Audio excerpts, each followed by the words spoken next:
É quase irônico como nossa existência depende de acidentes cósmicos profundos. Há bilhões de anos, a hipótese nebular ditou o colapso de uma nuvem de poeira que deu forma ao Sol e aos planetas. Na exata zona de habitabilidade, a Terra desenvolveu seu escudo magnético e recebeu, através de bombardeios de asteroides, a água e os compostos orgânicos que permitiram a vida florescer e prosperar. Mas os mesmos mensageiros cósmicos que trazem a vida podem ditar o seu fim. Quando o misterioso desastre de Tunguska aconteceu, cientistas cogitaram a litopanspermia, a teoria de que micro-organismos vivos cruzam vácuo espacial protegidos no interior de rochas, semeando novos mundos. Eles estavam certos sobre o conceito físico, mas redondamente enganados sobre a intenção daquela rocha específica. Aquilo não era uma semente biológica inocente esquecida pelo universo. Era um mecanismo programado. Uma sentença de extinção em massa que aguardava pacientemente pelo seu momento de despertar. Naquela manhã de 1908, uma explosão estimada em 15 megatons, o equivalente a 1000 bombas de Hiroshima, despedaçou o céu da Sibéria e arrancou 80 milhões de árvores instantaneamente.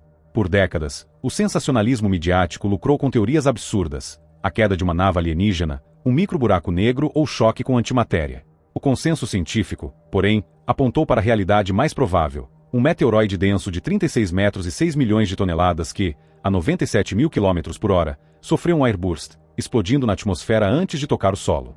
De certa forma, a ficção estava certa em buscar o extraordinário. Nenhuma matéria ou artigo de jornal jamais arranhou o verdadeiro segredo cósmico que se desprendeu daquele evento e que, secretamente, mudaria para sempre o destino da humanidade. O verdadeiro perigo não estava na rocha que vaporizou sobre as florestas russas, mas no fragmento dissidente que sobreviveu à fúria da queda. Antes de entrar na alta atmosfera, as forças de maré romperam o asteroide original no espaço. O bloco principal explodiu na Sibéria, mas um fragmento muito mais denso tomou um rumo balístico próprio, atingindo o território canadense de Yukon.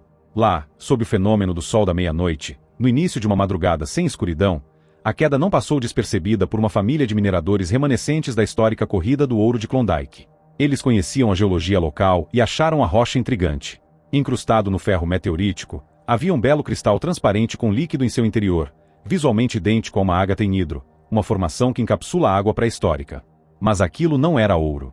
O objeto foi anotado no diário, guardado como recordação e viajou com a família quando decidiram se mudar para Toronto, abandonando a mineração antiga. A rocha atravessou as décadas esquecida em um porão escuro. Mais de um século se passou e 4 gerações da família testemunharam o curso da história. Em dado momento do passado, um herdeiro decidiu lapidar o ferro rústico ao redor do cristal para expor sua beleza transparente, transformando-o em um adorno exótico de centro de mesa. Aquele artesão nunca esteve tão perto do fim de tudo, mas o perigo permaneceu adormecido na sala de estar. Nos dias atuais, a velha casa da família foi finalmente vendida para uma grande incorporadora. Antes da demolição do imóvel para a construção de um prédio, a empresa comunicou os parentes para que retirassem lembranças sentimentais. Ninguém se importava com o entulho do passado, exceto um jovem influenciador digital da família. Atraído pelo visual intrigante do cristal reluzente, ele guardou a peça. O destino final da relíquia cósmica havia sido traçado pela vaidade moderna. A ideia era genial para gerar engajamento massivo na internet. Após uma pesquisa superficial sobre ágatas em hidro, ele descobriu que o mineral retém água de milhões de anos. Teve então a ideia audaciosa: abrir o cristal ao vivo em uma live e beber o líquido isolado por eras. Algo inédito e altamente viral. O cenário estava montado, a equipe focada e uma ferramenta retífica equipada com broca diamantada começou a perfurar o mineral. Quando a broca rompeu o último milímetro da parede de quartzo, um sutil som de vácuo escapou. Um patógeno criado bilhões de anos antes do nosso próprio sistema solar contaminou o ambiente fechado. O influenciador bebeu a água, celebrou o recorde de audiência e terminou dizendo: "Eu bebi água de milhões de anos." Ele acabava de se tornar a arma biológica mais mortal da história humana. Horas depois, seu telefone tocou. Ele havia viralizado mundialmente. Biologicamente, o teatro imunológico operou às escuras. O patógeno alienígena invadiu as células humanas e iniciou uma replicação agressiva. Sem anticorpos que o reconhecessem, os glóbulos brancos entraram em colapso cognitivo, disparando uma tempestade de citocinas destrutiva.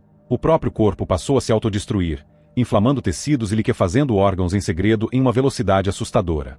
Enquanto viajava sorridente rumo à fama internacional em um voo para o Japão, a cada expiração no avião o hospedeiro espalhava bilhões de cópias invisíveis pelo sistema de ar-condicionado. A incubação perfeita estava em curso. A morte trágica do paciente zero veio 72 horas depois, mas não antes de infectar diretamente milhares de pessoas durante a transmissão de um famoso podcast em Tóquio. O contágio exponencial estava oficialmente solto, e a medicina global era completamente analfabeta para combater aquela assinatura genética desconhecida. O colapso mundial foi fulminante e devastador. Em apenas 7 dias, governos hesitaram em fechar fronteiras em prol do comércio internacional, permitindo que o vírus alcançasse todos os continentes, incluindo todas as bases de pesquisa isoladas na Antártida. Lockdowns severos foram decretados tarde demais. O desabastecimento e a fome logo se uniram à doença. Cientistas rastrearam o paciente zero através do vídeo viral e encontraram um cristal intacto no estúdio abandonado. Em 30 dias, todo o comércio global cessou. A análise laboratorial da rocha revelou que, embora o ferro externo fosse do nosso sistema, o cristal interno era uma estrutura artificial sintética perfeita. Cruzando os dados do Diário dos Mineradores do Yukon e estudos de trajetória de corpos celestes da época, a terrível verdade emergiu. A origem da nossa morte coincidia ao segundo com o evento de Tunguska. Fomos atingidos por um estilhaço do passado. Aos 3 meses do dia zero, a população de 8 bilhões de pessoas desabou para poucos milhões de sobreviventes isolados. Não havia cura ou tratamento eficaz. Curiosamente, a vida animal migratória foi poupada temporariamente pelo patógeno, servindo involuntariamente como vetores globais de espalhamento da infecção. Bilionários e militares trancaram-se em bunkers de segurança máxima buscando uma vacina, sem entender que aquilo não era um vírus convencional, mas um genoma alienígena purificado e programado para esterilizar e reescrever qualquer biosfera ativa. O que a ciência humana acreditava ser um acidente cósmico revelou-se um ato implacável de panspermia dirigida, uma civilização semeando deliberadamente seu código genético através do universo. Eles decidiram que sua linhagem continuaria, mesmo que isso custasse o genocídio ecológico completo de outros mundos vivos. Nós éramos apenas o terreno a ser limpo para o plantio. As comunidades isoladas sabiam que o tempo estava esgotando. A única esperança da humanidade residia na resistência genética populacional, um fenômeno ecológico onde pressões extremas revelam indivíduos com mutações raras e imunes ao patógeno. Relatos de rádio apontavam sobreviventes vagando sem sintomas pela superfície morta e cinzenta do planeta.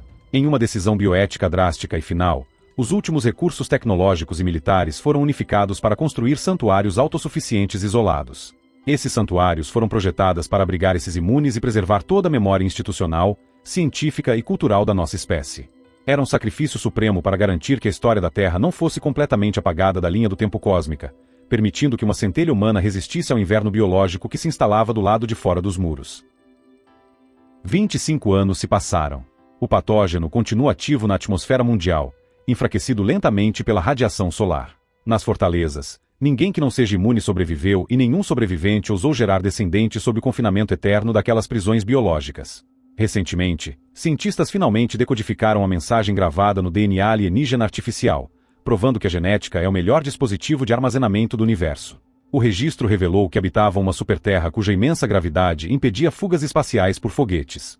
Pior, seu sistema solar era binário, e os 2 sóis estavam em rota de colisão iminente. Diante da extinção certa e sem tecnologia para escapar fisicamente, eles escolheram a eternidade através do microespaço, enviando suas assinaturas genéticas na esperança de colonizar o futuro. Sem planetas vizinhos, aquela civilização usou canhões eletromagnéticos para disparar microcápsulas de DNA pelo cosmos. O evento ocorreu há bilhões de anos, antes do nascimento do Sol. O cristal deveria abrir-se com o calor da atmosfera em um mundo estéril, mas sobreviveu intacto até a estupidez de uma transmissão ao vivo. Hoje, uma nova geração de humanos nasceu nos santuários. Para eles, o patógeno é inofensivo, a vida animal retorna aos poucos. Se o código alienígena reescreverá a biologia terrestre em uma nova explosão de vida inteligente daqui a bilhões de anos, nunca saberemos. Mas se o fizer, a ironia final será perfeita. Eles chegarão a tempo de ver a morte da nossa própria estrela. Que este relato sirva de lição para que nossos descendentes nunca cometam o mesmo erro desesperado.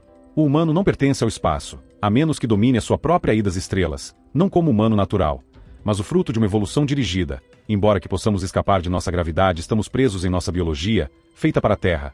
Leis de bioética devem ser criadas para o espaço, esse é um perigo real. Não um conto de ficção.